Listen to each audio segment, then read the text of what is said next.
A very warm welcome to my channel, My Study Table, a medium through which I teach management related topics from generic management to more specific content in finance, strategy, marketing, HR, and statistics. I am Swati and I am a doctorate in finance. And today I will be taking you through a topic which has become a core component of all management courses, that is business case analysis. Through this video, I will teach you how to analyze a business case study right from problem identification to suggesting recommendations using different analytical tools. After having interacted with a lot of my students, what I understood was that all understood the reason behind analyzing a case study, which is to understand the practical side of the theoretical concepts taught in a B school. This definitely helps in gauging what kind of situations a corporate faces in their day-to-day operations and what are the possible solutions to it. A solution which is acceptable by all the stakeholders of the firm. The main concern of students, though, across all the batches I have taught, was the way to approach and further find a solution to the issues highlighted in the cases. Hence, in this video, I will take you through how to analyze a business case or a problem in the case study which has been given to you in your class. And the second is how to approach one from a classroom perspective. All right, so the ways in which you can approach it, the ways in which you can use the different tools of analysis, and thereby helping you find the right and the most plausible solution for a given case study. So this can be useful for BBA, BCom, MCom, MBA and PGDM students, as well as for the facilitators of these courses. As a professional, one could use the concepts highlighted under this to enhance his or her problem-solving techniques and approaches. So I will be taking you through the need, the template, analytical tools and theories that we usually use to analyze any case study. Domain-wise case analysis. So in terms of, in case you get a case study which is in the field of strategy or in the field of finance or marketing or HR, what are the different tools you can use and what are the ways in which you can approach the same. So therefore, the next one is an obvious classroom approach. Okay, the ways in which you solve the case study while you're working on it in the classroom, or if you've been given a case study as an assignment. Finally, the tips to improvise. So the ways in which you can chisel your skills and the ways in which you can improvise your problem solving skills. The need to analyze a business case forms a part of exploratory research, wherein the researcher would want to analyze and explore all possibilities and angles of a case to finally reach the most optimal solution. A business case is usually a practical situation as seen in organizations. So while analyzing the same, many theories studied could be linked to it for better understanding. Usually a situation observed in the past or occurring currently or even a contingency in future, students can benefit from analyzing a business case study as usually the first industry connect they have that can help them understand and get an experience of framing policies, plans and strategies is through a business case. Also, it gives students a first-hand experience on problem solving, concurrent or possible one in the future. The template, which is the generic flow of any case analysis. Now, this is a template which I have been using in all my classes across all kinds of case studies, whether it's in the field of strategy or in the field of finance, HR, marketing. This template has worked out well. It has helped students find clarity of understanding the case study, help them in analyzing it using the right analytical tools, and finally help them in coming out with the most possible and the most optimal solution. So you could have additions and deletions to it, but this generic flow has worked well in all my classes. Usually in a classroom setup, Students can be given either a caselet, which usually ranges between half a page to about 2 pages in content, or a case that could be anywhere between 3 to 15 pages. In both of these, you could follow the same structure of analyzing a business case. Typically, there are 3 steps to analyzing the same. The first one is problem identification, wherein you would be able to identify the problem which is there in the case or which has been given. You also may be given a case which has not just one problem but multiple problems. So in the first step, what you need to be doing is to identify the problems or the issues and then prioritize them. The second step to it is analyzing. So under analysis, it's usually more centralized or it's more concentrated. So here what we do is we map theory to the problem. So you would have learned a lot of theories in college in your course. And what we do here is that we try to link these theories to the practical operations. A top-down approach, all right, so usually you find out what the problem is and then you percolate down to the possible solutions. And it's also a concentrated stance because here you would be working on individual issues as well as collating them and then coming out with a larger solution. So this takes to the third step, which is identifying the solution. So here you will be able to identify tangible and intangible benefits. So while you're working out on the case, you can have 2 columns, and on one side you can write about the tangible benefits and on the other side you can talk about intangible benefits. The second part of the solution is the process of achieving the solution. So we don't really end with coming out with a solution to a case. We also find out whether it is achievable. All right. So you come out with a process which can help you achieve that particular solution. So what we start off with is problem identification. Once we identify and prioritize it, we move on to analyzing each of those issues and then all the issues together. Finally, we come out with a solution and thereby a process to getting that solution or doing that solution or achieving that solution. So coming to the first part, which is problem identification. So here what we do is we first identify the problems which are specified in the case and then prioritize them. So as I mentioned, we first understand what the case entails. So what is the case actually talking about? What are the issues that they are talking about? There could be numerous problems, all right? So you need to be prioritizing them based on the need, urgency, risk associated, and possible future implications. So when I say prioritizing based on need, urgency, etc., so these are different parameters. So there could be a lot of issues and there could be a lot of ripple effects as well. So here you need to understand what is the most important issue to be dealt with, without which you cannot really move ahead in either your operations or you're not able to move ahead with coming out with any other solution. So you need to find out which is the most important to be solved, how quickly you need to be solving them. So how urgent is this matter?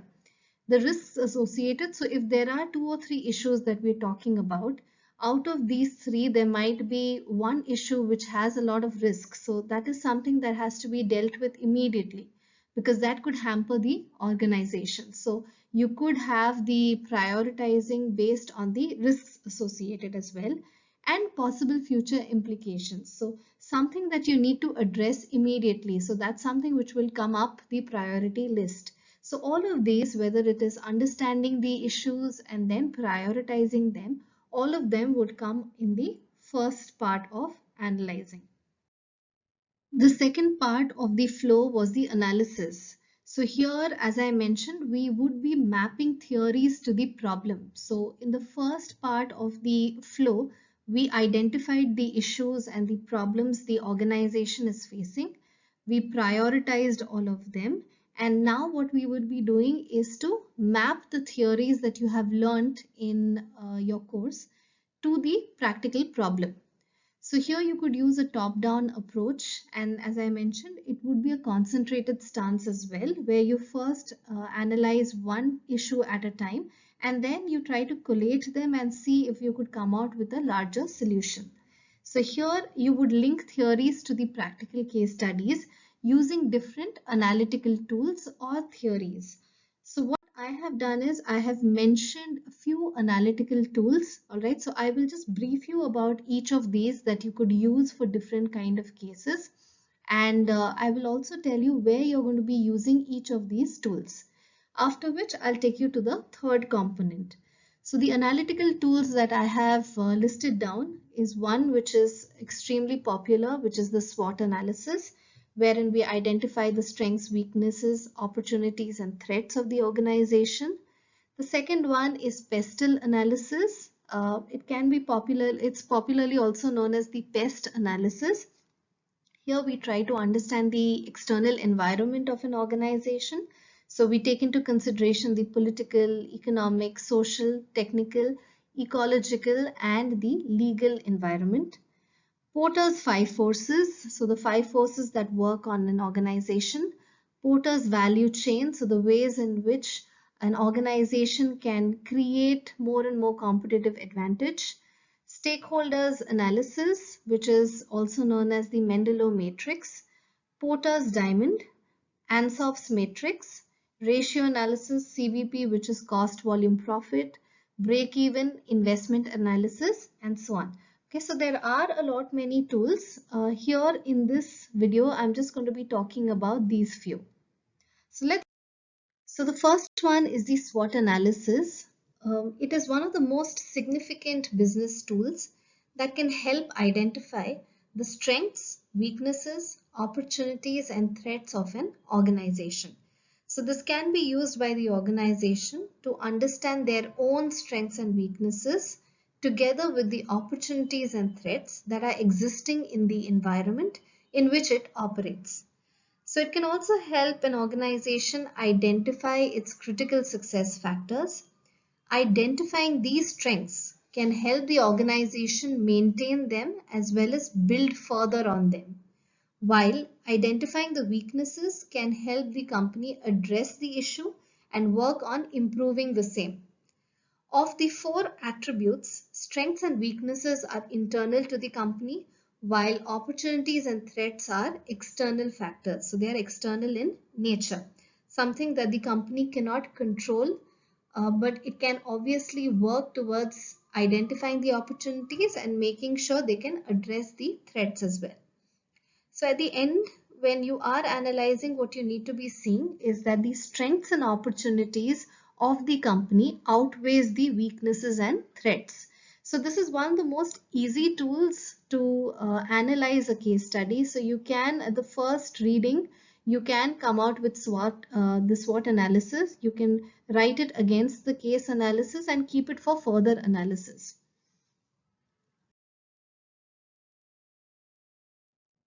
One of the popular techniques to analyze the macro environment is the PESTEL analysis.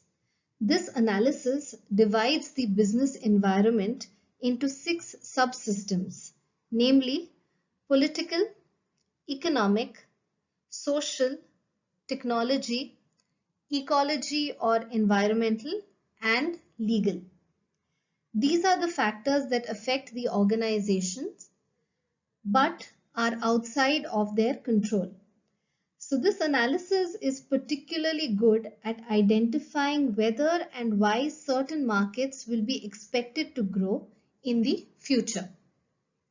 The Porter's five forces approach looks at the firm's competitive environment by analyzing 5 areas or 5 forces. Together, these forces determine the overall profit potential of the industry. The ability to earn higher profit margins will be determined by whether it can manage these 5 forces. So these are the 5 forces. One is the new entrants. The other one is the power of buyers, threat of substitutes, power of suppliers, and competitive rivalry. Another popular tool to analyze case studies is the Porter's value chain. So this helps determining if and how a firm's activities contribute towards its competitive advantage. Now, usually the activities of an organization can be made or broken into 2 components. One is the primary activities. So if you see the diagram, the primary activities are inbound logistics, operations, outbound logistics, marketing and sales and service, while the support activities are firm infrastructure, technology development, human resource management, and procurement. So the value chain depicts these 5 primary and 4 support activities and see if they give any kind of competitive edge in terms of quality or price. It helps understand, for instance, if the primary functions of purchasing, which is a part of inbound logistics, or production, which is a part of operations, brings about any cost advantage or quality advantage through mass production or standardization or centralized buying or use of technology and the like. Similarly, it also helps understand if the marketing function of the organization through word of mouth promotion or through direct sales can bring down distribution cost, thus bringing in a cost advantage, or maybe a large promotional budget and brand development bring in quality advantage. So to understand all these nuances, a Porter's value chain can be used. Another interesting analytical tool is the stakeholder analysis or the Menlo matrix. So this is a stakeholder mapping matrix which maps powers and interest of different stakeholders in an organization. Stakeholders are individuals and groups who have a stake in the organization. So different stakeholders may have different and sometimes conflicting objectives. For example, employees may have the expectation or the objective of increase in their salary, while the management, who is another stakeholder of the business, may have the objective of lowering cost, which may include not increasing the salary for employees. Now, these two are conflicting in nature. It is not possible to please all people at all the time. So Mendelov matrix solves such conflicting issues based on the powers and interest of each stakeholder. So powers such as positional powers, expert powers, resource power, etc. And interest would be referring to level of interest in the working and growth of the business. So based on the 4 quadrants, which is minimal effort, keep informed, keep satisfied, and key players, the organization can resolve stakeholder conflicts through methods such as sequential attention, satisficing, exercising of powers, and side payments. So all of this can help an organization understand the reasons behind the conflicting nature and objectives of different stakeholders. So as a student, when you're probably analyzing an HR case where or a strategy case where you have to find out the reason behind a conflict and the ways in which to mitigate the problems, which probably is creating a reduction in your returns or profitability. So at that point of time, you can use the Mendelov matrix to first sort out the issues between the stakeholders, come out with a solution to the same, and then later address the main issue, which could be reduction in returns or profits. So that's one way in which you can use the Mendelov matrix. The Porter's diamond can help analyze the firm's strategy, structure, and rivalry in a particular market. It can also help one understand the demand conditions, the possibility of increased demands or continuous demand in a market, related and supporting industries, and the factor conditions. So you have 4 factors: land, labor, capital, and entrepreneurship or organization, as you would have learned it. So the ways in which they are operating in a particular market. So the Porter's diamond can help identify all these aspects and thereby help in strategizing. Is one that shows possible strategies for products and markets, thus helping one conclude on the next best strategy for the company to not only sustain in the market but also to expand into newer markets, newer ventures, product portfolios based on the current capabilities the organization has and the future prospects of the organization. So the Ansov's matrix is usually used when you are analyzing a strategy case. It may also be used when you're analyzing a marketing case study. So it helps you identify which kind of market you need to enter and what kind of strategy you need to deploy for that particular market. So the popular and the most commonly used financial tools for analyzing a financial case study are ratio analysis, CVP, which is cost, volume and profit analysis, break-even analysis, and investment analysis. Now, depending upon the case study which has been given to you, you could use either of these tools or you could use a combination of them. But it has to be dependent on the nature of that financial case study given to you. So I'll take you through briefly what each of these mean and how do we use it. The first one is ratio analysis, wherein we analyze certain ratios. So the four factors that we usually analyze is profitability, liquidity, gearing ratio, and shareholders ratio. So under profitability, we try to find out the return on the capital which has been employed, or the return on investment, or the return on equity, the net profit ratios, gross profit ratio, and so on, just to find out and gauge whether the company has been profitable over a certain period of time. And if yes, what are the reasons? If not, then what are the reasons? And what are the ways in which you can better the progress of the company? Similarly, liquidity. So you would want to find out the balance between the current asset and the current liability, and the ways in which, by keeping liquidity at a good position, how would you increase the profitability? Gearing ratios and shareholder ratios also measure the effectiveness and efficiency of the management of finances of an organization. So for instance, you could have turnover ratios, you could have earnings per share or PE ratio, just to find out whether the company has been able to manage its finances well. Has it been able to deploy its finances well? In what kind of projects, and what are the best ways in order to increase the profitability position of that particular firm? Investment analysis is very specific, so it talks about where the company needs to invest in. And if there are more than 2 or 3 projects in hand, then which project should the company actually choose so that it can again increase its profitability? So there are different methodologies under investment analysis. You could use the PBP, which is payback period analysis. You could use NPV, which is net present value, IRR, which is internal rate of return, and ARR, which is the accounting rate of return or average rate of return. It can be mentioned as both of them. Other financial analytical tools are CVP, as I mentioned earlier, PEP, which is break-even point, cost benefit. So given a certain amount of expenditure, what is the benefit you are deriving out of it? Comparative statement analysis, wherein you're trying to analyze the profit and loss, or that's the income statement or the balance sheet of a particular company over a couple of years. All right. So all of these put together can help you understand the financial cases really well and therefore strategize as well.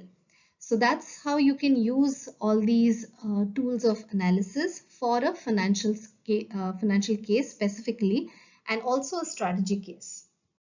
Now, all the analytical tools that I mentioned in the previous slides have been explained in detail in my other videos, links of which can be found in the description box. So once we are done with analyzing the case, what's next? The next part is obviously the solution. So here, as I mentioned earlier, we identify the tangible and intangible benefits. And we also try to find out the process of achieving the solution. So there could be multiple, or there could be one single solution. If it's one single solution, then it's an obvious one to choose. If multiple solutions are available, then the choice of the same should be based on the situation, the ease of implementation, and the likelihood of success of these solutions. Stringent process towards achieving the goal and objective as identified in these solutions should also be mentioned alongside it, so that it helps all the stakeholders and the employees to work on the same and therefore achieve the resultant figure. So as a student, when you are analyzing the case, not only do you come out with a solution, but you also mention the ways in which the organization can achieve that particular solution. So these are different domain-wise case analysis, all right? These are just small examples. For example, if it's a strategy case, then the usual issues that are asked for or are discussed are long-term or short-term strategies, diversification strategies, product and market expansion, the use of technology. In finance, there would be cases which would deal with investment decisions, policy decisions, raising of finance decisions. Under marketing, you would be having the 4 or 7 P's decision, wherein you would be talking about decisions related to each of those P's, that is product, place, price, promotion, people, process, physical evidence. So transition from traditional to e-marketing is also another kind of case study which is quite popular. HR cases which deal with leadership, types of leaders, conflict management, the ways in which you can identify those conflicts and mitigate them, change management, how do you approach a case where there is or an organization which is evolving or which is moving through a process of change where employees are refusing to be a part of it. So that's another case that could come under HR. Normal traditional HR policy decisions. So the need to change to a newer HR decision, ways in which you can implement them. So all of them could also be a part of your HR case studies. Now, from the classroom perspective, when you're analyzing a case, so when a case study is actually given to you, that case study material will have a lot of information, right? So it may range from the background and history of the company to the people who are working in the business, where the company is right now, that means the position in the market, financial statements, especially if it's a strategy or a financial case study, you would definitely have financial statements across a couple of years, management accounting information, industry outlook, and much more. So there would be a lot of data which would be given to you.